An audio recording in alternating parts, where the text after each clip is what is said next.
Israel ने Yemen पर भीषण हमला किया और उसके टॉप लीडर्स को खत्म कर दिया।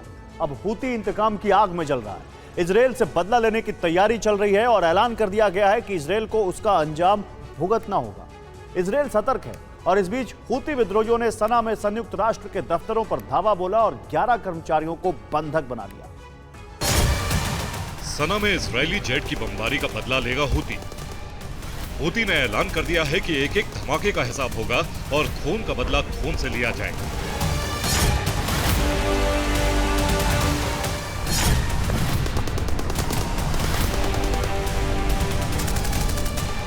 हूती के राजनीतिक परिषद के प्रमुख मेहदी अल मशात ने कहा है कि हम इजरायल से बदला लेंगे।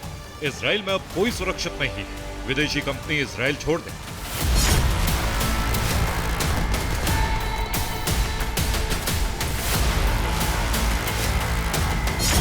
यमन में हूती लड़ाकों ने इजरायल पर दबाव बढ़ाने के लिए यूएन के दफ्तर पर धावा बोला। हूती लड़ाके विश्व खाद्य कार्यक्रम के दफ्तर में गए। WHO और यूनिसेफ के दफ्तरों को भी निशाना बनाया गया। कुल 11 कर्मचारियों को हूती लड़ाके अपने साथ ले गए। हूती ने दावा किया है कि इजरायली हमले में हूती सरकार और हूती सेना से जुड़े 20 बड़े नेताओं और अफसरों की मौत हुई।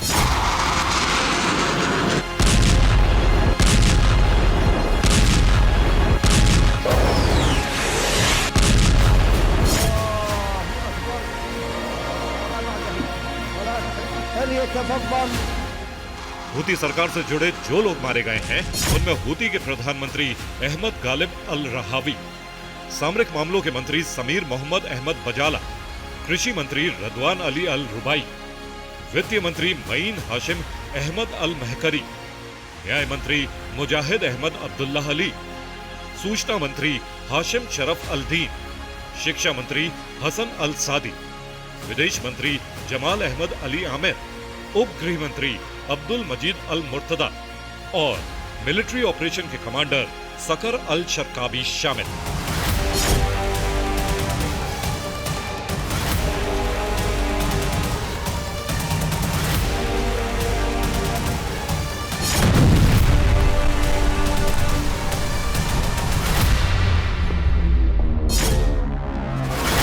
हूती के लड़ाके पलटवार की तैयारी कर रहे हैं तो वहीं सना में इजरायल के खिलाफ प्रदर्शन शुरू हो गए।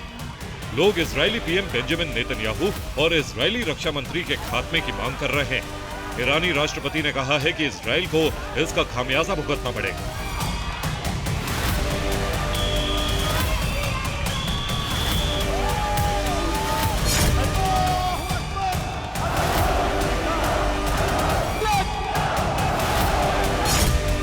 हूती अब नेतन्याहू और उनके मंत्रियों को टारगेट कर सकता है। यही वजह है कि नेतन्याहू और उनके मंत्री अंडरग्राउंड हो गए।